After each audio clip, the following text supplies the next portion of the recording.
Hey everybody, welcome back to the shop here at Tucson Acres for another episode of Thingamajigger Thursday, where we go over unique and uncommon tools. Today we're going to go over last episode's mystery tools, then we'll take a sneak peek at next episode's mystery tools, and then I'm going to share a couple tools that have really grown on me over the years. Let's get after it. So first up, I'm going to apologize for my couple week hiatus here. It has been one busy spring here at Tucson Acres. You all know we got that ice storm back 28th of March. I've spent the last 5 weeks doing yard cleanup. Here's a photo during the ice storm of my front yard, and here's a side-by photo of this morning. Today is May 12th, I think, May 8th, sorry. And it has been a real struggle around here. We've been wood chipping and cutting limbs and clearing paths and fixing fences and just about everything. And I also have to apologize for this video because I am somewhat ashamed. I should just stop posting videos of tools that I don't know what they are initially. I have flipped through thousands and thousands of pages of catalogs online, and I have sought out help from others, and I cannot, or have not anyway, I don't want to say I can't, but I have not been able to figure out exactly what this is for or what it is. Lots of good suggestions from different folks online and offline, but still nothing concrete, no real evidence or real documentation. I've looked this thing over top to bottom. For those that are new here, this was last episode's mystery tool, or one of them. These are the other two. We'll get to these in a second. So I was thinking, actually, I'll tell you what, I'm just going to go over the finer details once again, just to show you what I'm thinking, and maybe somebody out there has thoughts on what it could be for. So this end is pointed, square shank, square slot that it slides through. The threaded rod portion is also squared off that way, and I'm assuming it's done that way on purpose. That way when it gets down to here, it stays in the proper orientation. That would be my guess. So you can loosen this up, extend it all the way out, and you see how the threaded portion is now into there, and obviously it can go further. So I'm assuming that's to keep everything in the proper orientation. Maybe, I don't know for sure.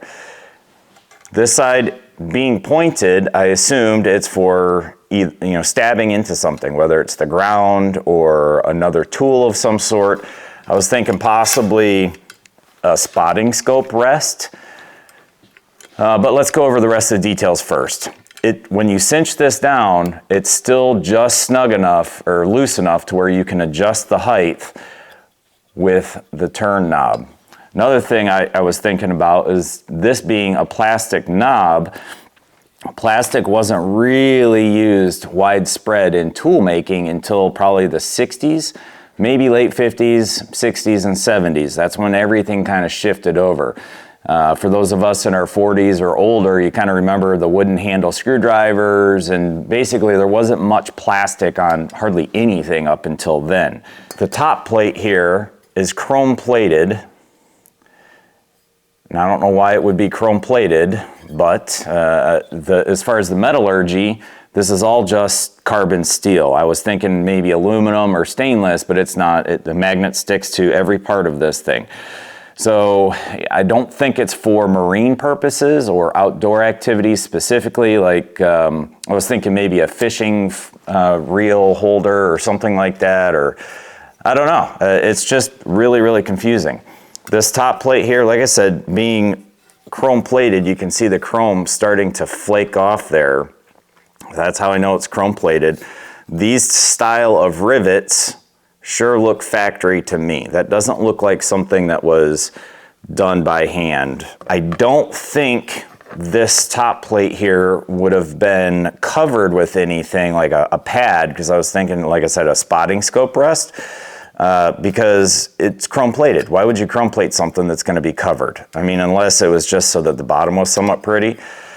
So I don't know. And why would you have a threaded adjustment to get that precise of an up-down measurement or adjustability You know, if you know, even for say a fence on a saw or something, you would just slide it to where you need it, lock it down with your thumb screw, and that's it. Another thing I was thinking is maybe this would be used in some sort of other apparatus or tool, and that's why it's a square shank, so that when it gets inserted to the other tool, it stays where it's supposed to. But if that's the case, there should be set screw marks in this shank somewhere. Nothing. I've searched it top to bottom. I don't see any set screw marks in this bugger at all. Another thing to consider is the adjustability in the height, or the width or length, or whatever we want to call it. At its widest part, it's, I'd say, just over 26 to 28 inches, fully extended, and fully retracted, it's probably only around 16-ish inches.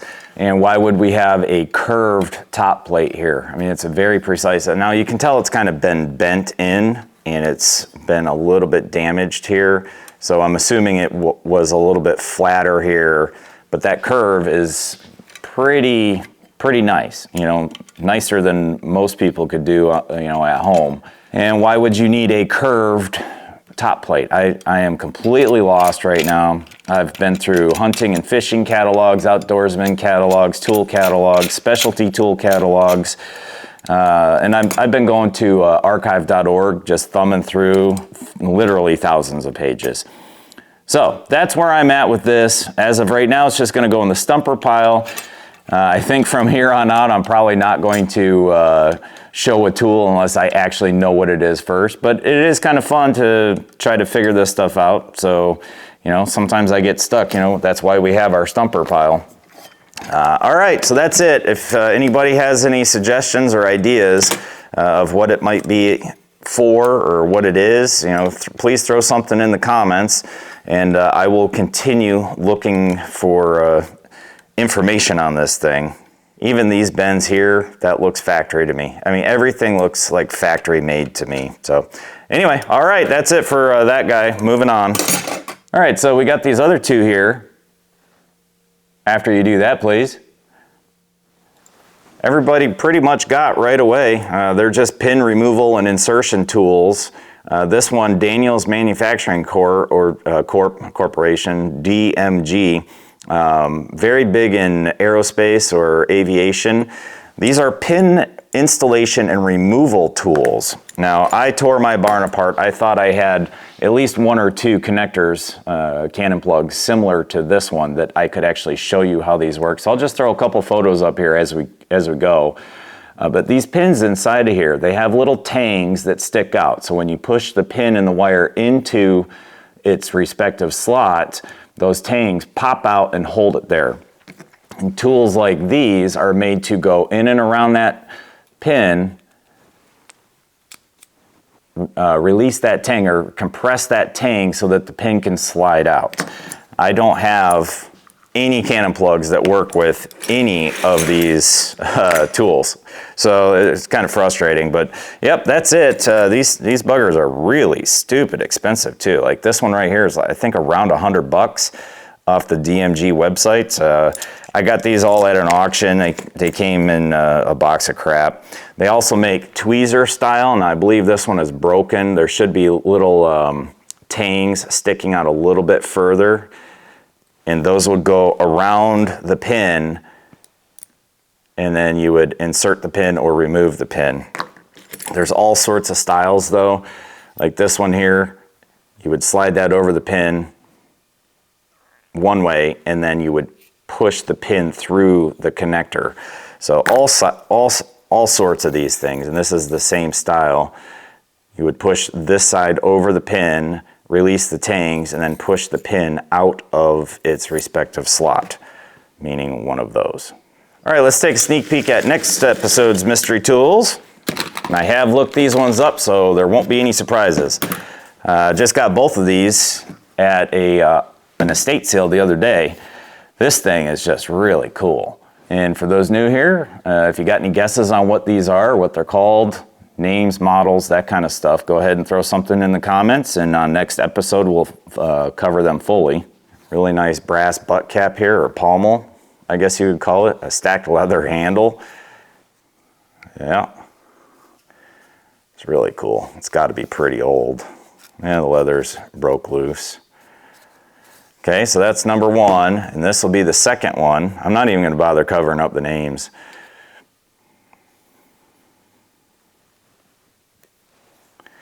And if you pull the handles apart, those jaws open up.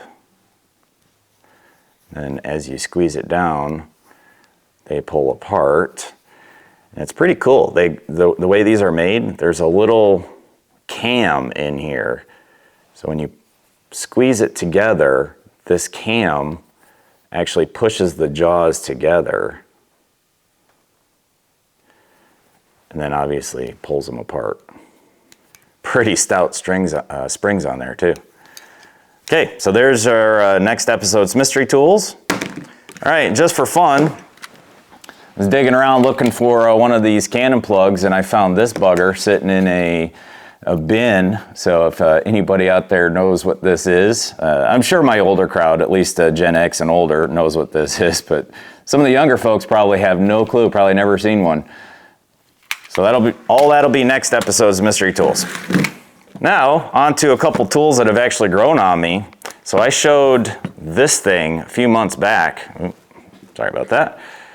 And I didn't even know what it was. I'd seen them for years and years and years, never used one, didn't even know what it was. But it's a spring-loaded screw centering tool, and it just holds the straight slot screw, or whatever screw, into the bit. It's, really quite handy. I used it yesterday to remount my mailbox because the only screws that I could find that I wanted were flatheads, and I hate flathead screws. Whenever you're trying to drive a flathead screw with a driver, it's almost impossible. The thing almost always flies off the screw, right? The bit flies off the screw.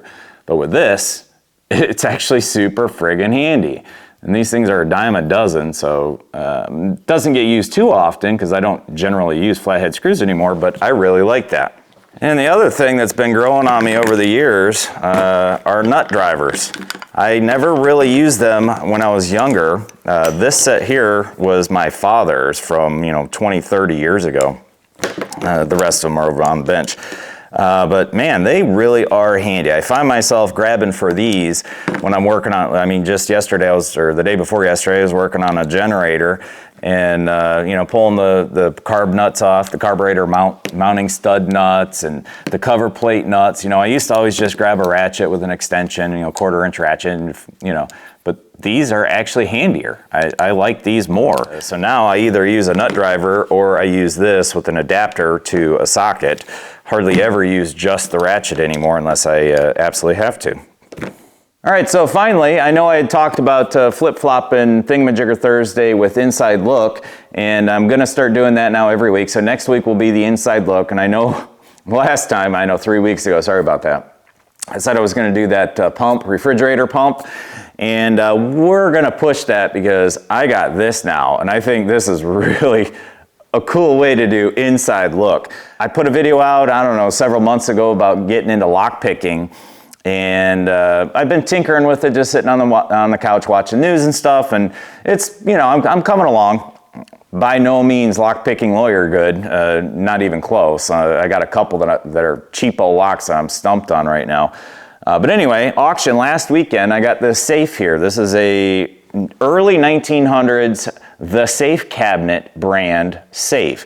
It's got this Yale combination lock on it, and I think it's a OC5. I've been looking into it over the past couple days. And I'm gonna take myself to school and see if I can't crack this. I'm gonna actually start working on it today, so hopefully next week I can have it open for y'all. I don't know if it's gonna take me that long. This thing is stupid heavy. One of the casters was completely broke and it was laying flat on its back on this pallet here. So I offloaded it with the tractor, I set it up and I replaced 2 of the casters, and then I used the tractor again with all sorts of rigging and strapping and lifted it back up, got it on its feet, and I got a scale that goes up to it's a hanging scale, goes up to 680, I think, 660, something like that. And after I set it down, I hooked the scale up and tried to lift it. Well, I did lift it, and blowing through 400, 500, 600, 700, and all of a sudden the scale just read error. So I think this safe weighs in the ballpark of 1,000 pounds. Not a whole lot of literature. The company itself, the Safe Cabinet Company, went out of business, I think, in 1927. So this guy is probably from 1910 to 1920, ballpark. The dial still does turn. I can feel all of the wheels grab, and I'm still learning how these work. They're not too complex, but it's still one of those things. There's a learning curve to it, so we'll see. Hopefully it's not broken. I would really, really like to get this thing open and actually use it. Just really friggin' cool. So that'll do it for today. I appreciate you all swinging by. Please hit the like and subscribe buttons on your way out. If you got any suggestions for future Inside Look items or future Thingamajigger Thursday tools, please throw something in the comments. Other than that, we'll see you next Thursday.